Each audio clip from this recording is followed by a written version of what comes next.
Ever meet someone who says, "I'm just gonna see what happens," right before everything goes horribly wrong? Multiply that by 35. Add blizzards, volcanoes, sharks, deserts, and egos the size of continents. And you've got the explorers who literally died proving they were right. These are not legends polished by time. These are people who froze meters from safety, dove too deep, flew too high, and refused to turn back when every sane person would have. It's bravery, madness, and pure human arrogance tangled into one icy, flaming, drowning mess. Let's dive into the 35 dumbest deaths of explorers who went too far. Number 1. Picture this. You drag yourself through Antarctica for weeks, toes black from frostbite, starving, exhausted. And when you finally stop, you're 18 kilometers from the food depot that could save you. That was Captain Robert Falcon Scott in 1912.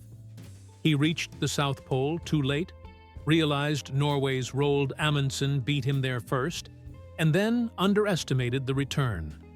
Blizzard, 40 degrees, failing bodies, sleds that were too heavy. Scott and his men froze to death in their tent. His journal was still in his hand. The British Empire called it glory. The math says logistics killed them. Number 2, because it's there. That was George Mallory's answer when people asked why he had to climb Everest. The year is 1924. The gear is wool and canvas. Oxygen is optional, and weather forecasts are basically guesswork. Mallory and his young partner, Andrew Irvine, were last seen climbing toward the summit. Then, nothing.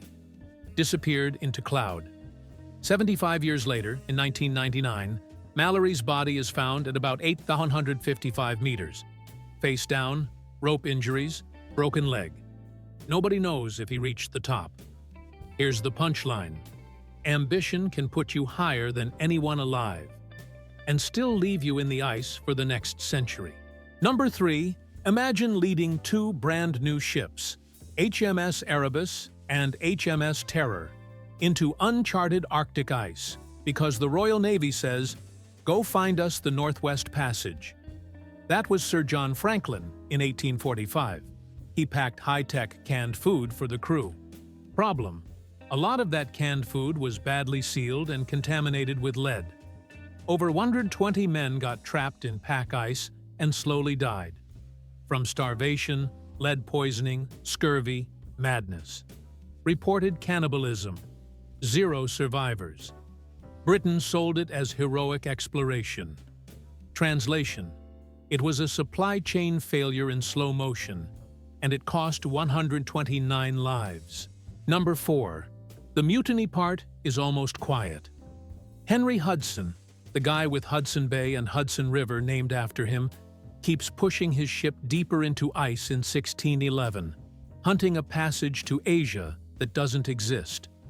The crew is starving, scurvy is hitting, morale is shattered.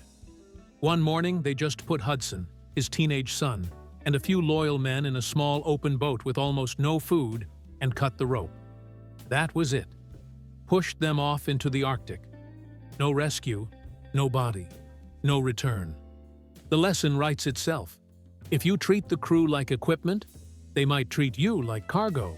Number 5, listen to this exchange in your head. We have guns. We have more guys. Ferdinand Magellan was a world-class navigator. First circumnavigation is literally his expedition. But ego killed him before the glory did. In 1521, in what's now the Philippines, he decided to personally lead a shore fight against local warriors on Mactan. He underestimated them. Badly. He's in armor, they're with spears and bamboo lances. He's surrounded in shallow water, stabbed, speared, dropped. His own men retreat and leave his body. Spain still claims his voyage changed history. True. Just remember, history finished the trip. Magellan didn't. Number 6. Picture the Amazon rainforest swallowing a man whole. That man was Percy Fawcett, British explorer, mapmaker, and a believer in what he called the lost city of Z. In 1925, he set off with his son Jack and a friend, ignoring warnings about hostile tribes and disease. He carried little more than a compass, a tent, and impossible confidence. Locals later recalled seeing smoke, hearing shots, and then silence. No trace, no bones, no camp. For decades, adventurers tried to find him. Many died too. Fawcett wasn't killed by the jungle. He was killed by his obsession with proving it held secrets just for him. Number 7. Now imagine setting sail with 2 beautiful French ships, full of wine, officers, even a library, to explore the Pacific. That was Jean-François de la Pérouse in 1785. By 1788, he vanished. Both ships wrecked near Vanikoro in the South Pacific. Survivors built a smaller vessel to escape, but they, too, disappeared. When French explorers finally found the wrecks in 1826, they found melted cannons, tools, and skeletons in the coral. La Pérouse's last letter to King Louis XVII ended with, "We are leaving Botany Bay, all well." He never knew. The king would lose his head before France learned he was gone. Number 8.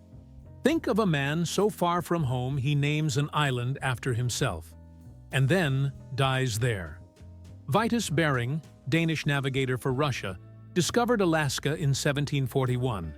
His ship ran aground on a desolate island during a brutal winter. Scurvy hit, men started dying, seals fled, and their tent collapsed under the snow. Bering, too weak to move, asked to be buried in the sand where he lay. He was. The survivors built a new boat from wreckage and escaped months later. His grave is still there, lonely on Bering Island. Proof that discovery sometimes ends exactly where you stop trying to survive. Number 9. The wind screams, the snow blinds, Antarctica, 1913. Douglas Mawson's expedition is down to 3 men. One falls into a crevasse with all the food. The 2 survivors, Mawson and Xavier Mertz, start eating their sled dogs to live. But dog liver is pure vitamin A, poison in large doses. Mertz dies in agony. Mawson keeps walking 160 kilometers alone, skin peeling, hair falling out, hallucinating. He makes it back. Barely. It's one of the greatest survival stories in history. And one of the dumbest logistic plans ever made. They measured courage perfectly. And calories terribly. Number 10. Ever thought, how hard can it be to cross a desert? Robert Burke and William Wills did. In 1861, they led an Australian expedition from Melbourne to the northern coast. No maps, no desert experience, and barely enough food. They actually made it across, then died on the way back, too proud to accept help from Aboriginal people who offered them water and bush food. They ate toxic seeds instead. The irony? Their rescuers found them just days too late, surrounded by supplies they couldn't use. Australia built statues. Nature built a better moral. Arrogance doesn't hydrate you. Number 11.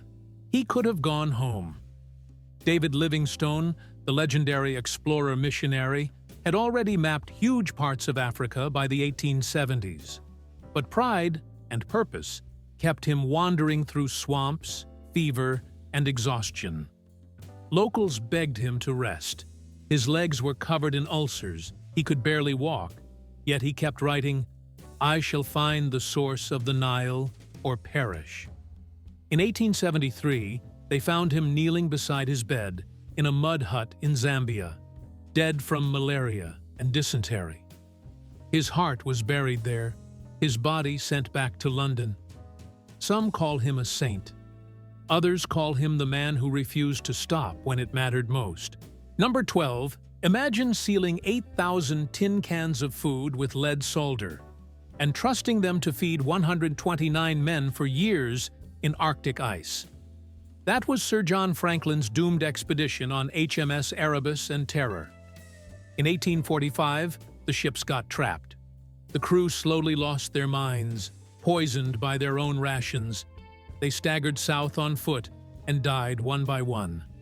When archaeologists found remains in the 1980s, bone tests confirmed severe lead contamination. The tragedy wasn't just the cold, it was technology too new to trust. Franklin went searching for a passage through ice and found a passage to legend instead. Number 13. Picture this. One man, one boat, one very fake adventure.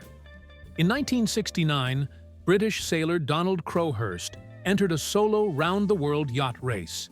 He wasn't ready, his boat leaked, his navigation gear failed, but he couldn't back out without losing everything. So, he faked it.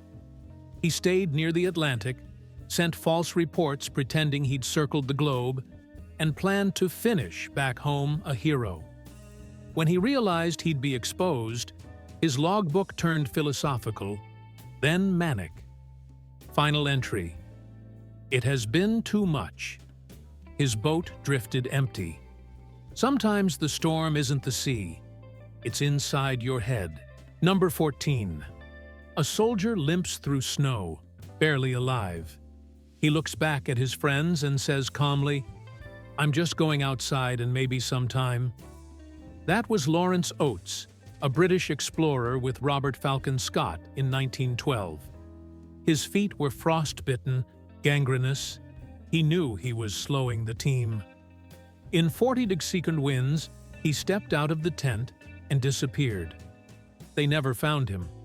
Oates became a symbol of self-sacrifice. But here's the twist. They were only a few miles from a food depot. If not for pride and poor planning, none of them had to die. Heroic? Yes. Also, tragically avoidable. Number 15. Now for a mystery with poison and paranoia. Charles Francis Hall, the American polar explorer, didn't die from frostbite. He was poisoned. In 1871, during his Polaris expedition, Hall accused his crew of mutiny and fell violently ill right after drinking coffee. He raved for days before collapsing. Over a century later, scientists exhumed his body. Result: massive levels of arsenic. Murder? Maybe. What's clear is that Hall led by fear, not trust. When you bring ego to the edge of the world, it's not the ice that cracks first. It's your team. Number 16. The sea was calm when Jean-Baptiste Charcot decided to leave Iceland despite warnings of a storm brewing off the coast. It was September 1936. Charcot, the famous French polar explorer, believed experience could outsmart weather. Hours later, his ship, Pourquoi Pas, was torn apart by waves that towered over the masts.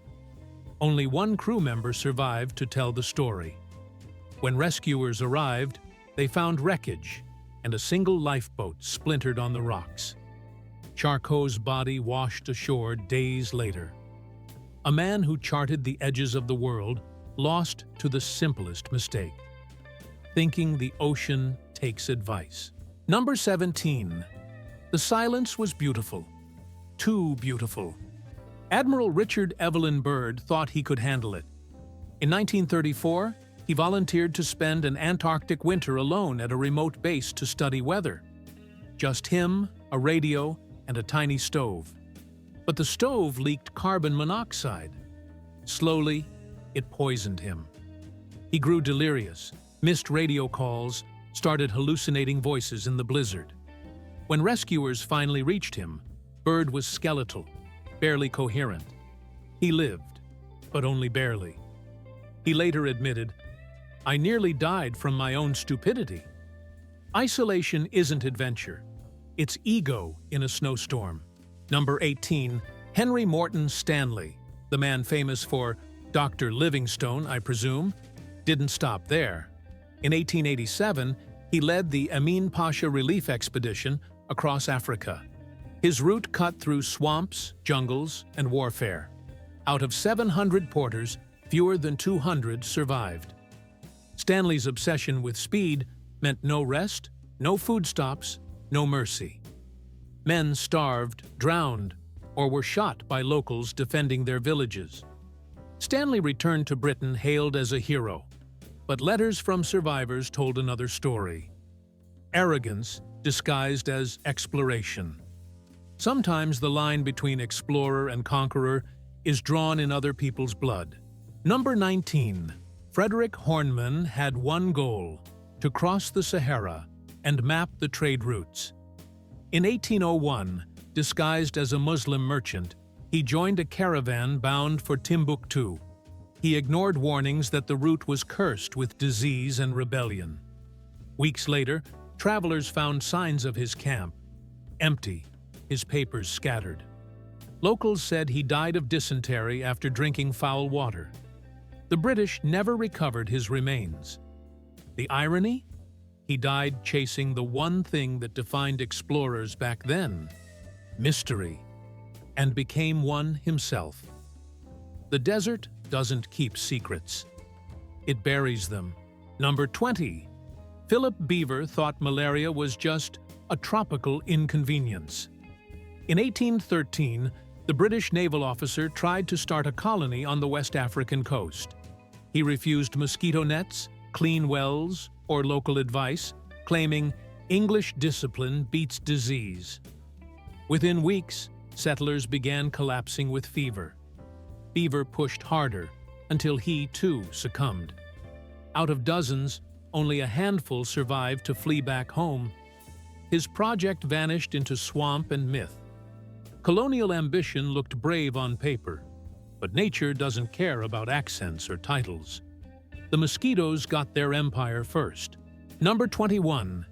Here's a guy who tried to climb Mount Everest with faith, a diary, and vibes. Maurice Wilson, a former British soldier, decided in 1934 that he would reach the summit of Everest with the help of God and my will. He barely knew how to climb. He barely knew how to use crampons. He tried flying himself into Tibet in a tiny plane, got turned back by authorities, then hiked toward the mountain alone, without Sherpas, without proper oxygen, without serious cold gear. Weeks later, his body was found high on the mountain, zipped in his sleeping bag like he just lay down and refused to admit he was dying. Here's the lesson. Confidence is not insulation. Number 22. This one hurts because it's modern. Henry Worsley wasn't some reckless Victorian romantic. He was a former British Army officer who knew the polar stories inside out. In 2015-2016, he set out to walk solo across Antarctica, unsupported, no resupplies, something no one had ever fully done. He pulled a sled for more than 900 miles in brutal whiteout cold. At 48 miles from his goal, his body simply failed. Massive exhaustion, internal infection. He radioed for rescue, was airlifted out, and died in hospital. He'd raised money for wounded veterans. He also proved Antarctica doesn't care how noble you are. Number 23. Just a little closer to the crater. Katia and Maurice Kraft were French volcanologists who made lava look romantic on TV. Silver suits, red rivers, slow-motion footage. They were rock stars of geology. And the thing with fame is, it makes you comfortable standing way too close to things that kill instantly. In June 1991, on Mount Unzen in Japan, they positioned themselves in what they thought was a safe observation zone. It wasn't. A pyroclastic surge, basically a 700-degree hurricane of ash and gas, hit them and others in seconds. They died doing one last shot. Volcanology changed its safety culture after that. Number 24. Radio crackles. Vancouver! Vancouver! This is it! And then, nothing. That was David A. Johnston, a young U.S. Geological Survey volcanologist watching Mount St. Helens on May 18, 1980. He warned again and again that the mountain was going to explode sideways, not straight up, and people called him dramatic. He stayed on an observation ridge 6 miles away, which sounded safe on paper. At 8:32 a.m., the mountain tore itself open with the most violent volcanic blast in U.S. history. The lateral blast erased his entire position. They never recovered his body. The heartbreaking part? He was right. Completely right. And still too close. Number 25. You've heard the jokes. The crocodile hunter. Loud guy. Khaki shirt. Steve Irwin felt untouchable around animals that could kill you in 1 second. He'd wrestled crocs for rescue, relocated snakes, handled sharks, and somehow always grinned. In 2006, while filming in the water off Australia, he swam above a short-tailed stingray to get a clean shot from below. The ray felt cornered and fired its barb upward. One stab pierced his heart. Irwin pulled the barb, went into cardiac arrest, and never came back. This wasn't wild nature turned on him. It was the risk he knew by heart, and took anyway because the camera was rolling. Number 26. He called them my friends. Timothy Treadwell spent 13 summers living among Alaska's grizzly bears, camping without weapons, convinced they understood him. He gave them names, filmed their lives, even scolded tourists for disrespecting nature. But nature doesn't negotiate. In 2003, near Katmai National Park, a starving bear attacked his camp late at night. The audio recorder caught his screams and his girlfriend's before the tape went silent. Rangers found 2 mutilated bodies and 1 very full bear. Treadwell's message had always been, "Love them." The bear's reply was the oldest one on Earth. Respect has teeth. Number 27. The desert wind cuts like a knife, and Roy Chapman Andrews didn't care. In the 1920s, he led camel caravans through the Gobi, unearthing dinosaur eggs and ancient bones. Hollywood later modeled Indiana Jones after him, and the man earned it. He faced sandstorms, bandits, and collapsing cliffs. One day, he ventured too close to a crumbling dune during a storm and was buried waist-deep in sand before being pulled out. It weakened him for life. By 1940, after years of strain and lung damage from the dust, he collapsed. The truth? The world's first dino hunter was ultimately killed not by adventure, but by his own addiction to it. Number 28. He wanted to bring faith to the wilderness, and the wilderness answered brutally. Jean de Brébeuf, a 17th-century Jesuit missionary, went to Canada to convert the Huron and other indigenous tribes. He lived among them for years, learning their language and customs. But in 1649, rival warriors captured him during a raid. They tortured him for hours. He refused to renounce his faith or scream. French records say his killers admired his courage. It's a grim truth. Bravery isn't always rewarded with survival. Sometimes it's remembered only because someone else wrote it down. Number 29.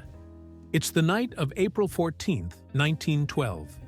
The unsinkable Titanic is already taking water, and one man refuses to leave. Thomas Andrews, the ship's chief designer, walks calmly through the grand staircase, helping women and children into lifeboats, handing out life jackets, checking cabins for survivors. Witnesses say he was last seen in the first-class smoking room, standing still as water rose around him. He designed a marvel of engineering, but underestimated the sea. The irony? His ship did float long enough to prove his brilliance, just not enough to save him. Number 30. Gertrude Bell wasn't built for comfort. She mapped Iraq, advised kings, and rode camels through deserts where even soldiers refused to go. But years of exhaustion, heat, and loneliness broke her. In 1926, back in Baghdad, she took a fatal dose of sleeping pills. Some say it was accident, others think she simply didn't want to fight anymore. She'd helped draw the borders of modern Iraq, and they've been bleeding ever since.